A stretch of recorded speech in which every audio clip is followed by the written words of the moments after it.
We are looming ever closer to Christmas, and of course there are always the three spirits that come out.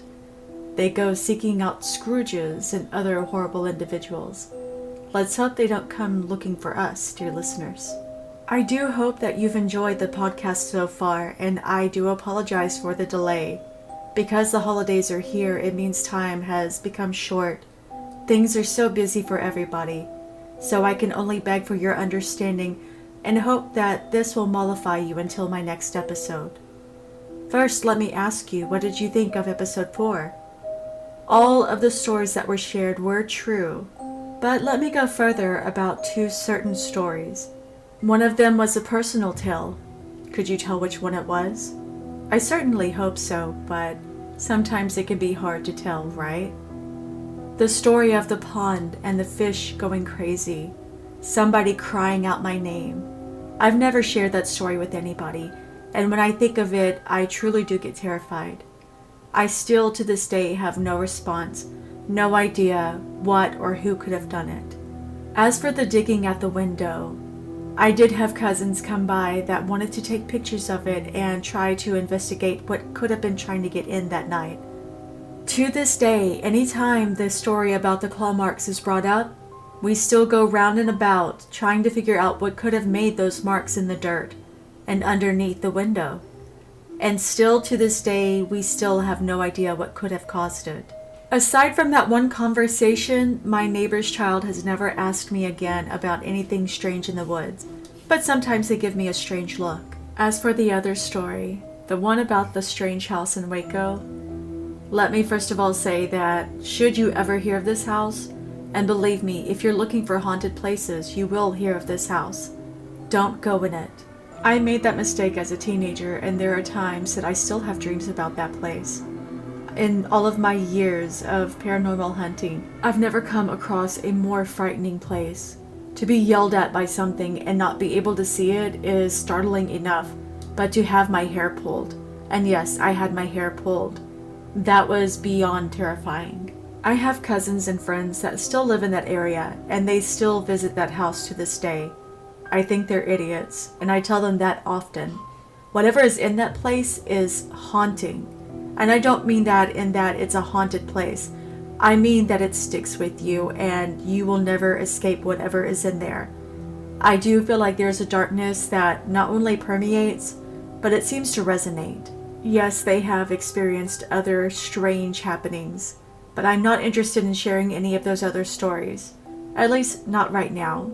As I continue to work on episode 5, I thought I would bring you a strange and interesting story.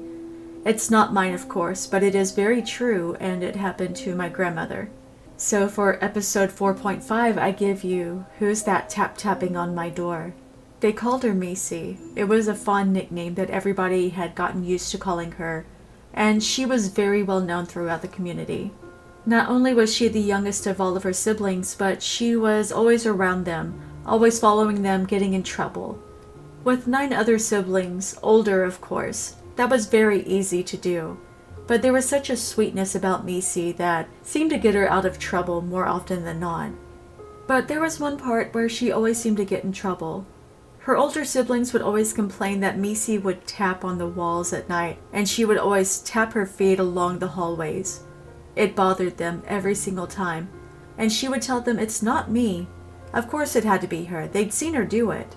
After all, she was the only young girl that lived in the house, and every time they saw somebody tapping on the walls, tapping in the hallway, it was always a young girl, about her height, with brown hair, and sometimes humming this same strange tune that just annoyed them immensely. But what could they do when their littlest sister was so fixated on a song?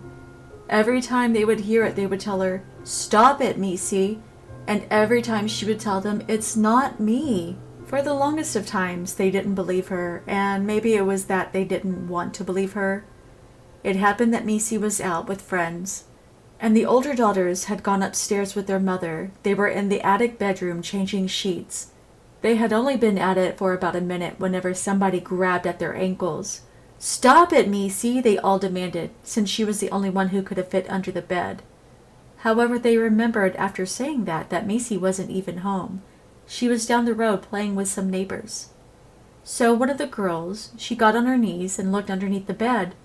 There was nobody there. As she got to her feet, there were 3 decided taps right above the bed. Without their youngest sister there to blame, they could only conclude that Missy perchance was telling the truth this whole time. Perhaps there had been something there living in the house. From that day forward, it seemed as though the activity in the house increased. Missy would be in bed, and they would watch her hands as something would tap not only above the bed, but underneath as well. They could hear the humming going up and down the hallway when she was nowhere near there. In fact, there were times she wasn't even in the house and they could hear it. They could hear tapping feet going back and forth along the hallway, and it seemed that whatever wanted to grab at their ankles no longer did it in the attic alone. It followed them and would go underneath any bed it chose, just to get a scare out of them. Hearing the screams seemed to thrill whatever was haunting the house. Eventually their mother said that she was seeing shadows. Most of the times when they had seen the young girl, it had always been at night, usually in the hallway, humming and tapping her way to the front door. But now they were beginning to see her in the daytime. They would be outside, doing chores or playing, and they would see the girl in the windows watching them. Eventually the little girl was joined by something else. Something that scared their mother far more. It was a tall, thin man. He looked rather gaunt and hunched over, but he looked like nobody they had ever seen before, and he always seemed to hover around the little girl's spirit, whomever he was. Being a devout Christian, their mother chose now to start praying in different rooms. She would bring the Bible out and she would read it loudly and clearly, trying to get rid of whatever shadow was hiding in the house. For a while, it did seem to work. The tapping and humming and ankle grabbing began to decrease for them. It made everybody in the house happy. But as Missy got older into her teenage years, everything fixated on her. The tapping and humming would only happen when she was in the house. They would see shadows that would wander around the rooms that she had gone into. At first, Missy's father had refused to believe that there could be any haunting in the house. It was whenever something had actually picked up one of the crosses that he had made himself and tossed it across the room that he'd finally had enough. The local pastor was invited over to the house, and each of them with their Bibles and some holy water, they went through each room praying and demanding that whatever dark spirit was in the house get out. For 1 full month, every single day both men would go through and they would pray, and they would demand the same thing, that the spirits get out. Each window and door was kept wide open as the invitation for whatever dark spirit was in the house to leave was uttered over and over again. Missy's mother had always had a skill with reading tea leaves and seeing spirits in the shadows. Missy's father was furious with this and told her, "No more of this. You're bringing darkness into this house." It was with great reluctance that she began to turn people away. While she had never actually been coined a witch, she had always seemed to know things and usually was right about what she found in the tea leaves. But Missy's father was afraid that his youngest daughter would start to follow in her mother's line, especially when Missy said that she was seeing shadows, strange people that weren't there.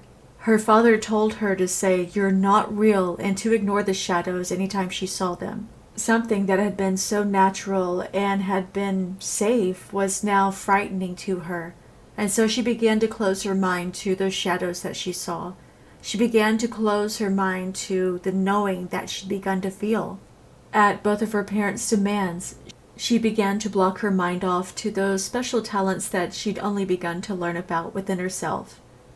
Even her mother, who had always been skilled at seeing the spiritual world, saw them less and less. Of course, there were times that something would leak through, something terrifying usually, and every time Missy would turn her eyes away from whatever it was, she would start praying and say, "Demon, get out." As she got older, it didn't happen as often, but there were a couple of times that she said something and her youngest granddaughter was with her. It so happened that Missy and her granddaughter had gone to a church. Missy had gone to this church for quite some time. It was old, and there was a certain feeling about the place that even her granddaughter didn't like, and she was very vocal in saying so. It so happened that Missy and her granddaughter were in the children's room. Her granddaughter had been playing with the crayons and had been making a picture for her mother, who was also in attendance that day, when all of a sudden her granddaughter stopped what she was doing to point at the door. The girl, who had to have been about 5 years old, perhaps 6, said, "Get out! I don't like you! Get out!" Missy looked towards the door and saw a shadow, and began to pray. She took her granddaughter's hand in hers and said, "Demon, be gone with you. Demon, get out of this church now." Whatever had been there eventually faded, and Missy never spoke about the situation to anybody. Well, as far as her granddaughter knows, she never did. The granddaughter never said anything about it either, at her grandmother's request, that is. As for that church, as far as I know, it's still standing out there, and it may still be a church. That shadow never fully went away. There were times that the granddaughter would see something, but just like her grandmother requested, she would ignore it. She would turn her eyes away from it, and she would pretend she didn't see it. And any time she felt scared from whatever it was, she would say, "Demon, go away, get out." Of course, there's only so far that things can go. If they really want to stay, they will stay. And Missy did have an interesting collection of dolls that she kept in her guest room. But that's a story for another time. Well, my dear listeners, I do hope that you enjoyed this story. And I am looking forward to bringing you the next episode of Madness and Men. Reliving some of the memories that I have been difficult. At the same time, I'm excited for you to share those stories with me. So please stay tuned, and I am hoping to have it by this weekend. If not this one, then definitely for the next. And I also have a Christmas tale that I will be sharing. Yes, that one is going to be a small one, but it's also another true story. And again, it's not my story, but I think you will enjoy it. In the meantime, my dear listeners, I do wish you a good night. I do hope you sleep tight. Definitely beware and don't let the ghouls bite. And a very happy holidays to you all.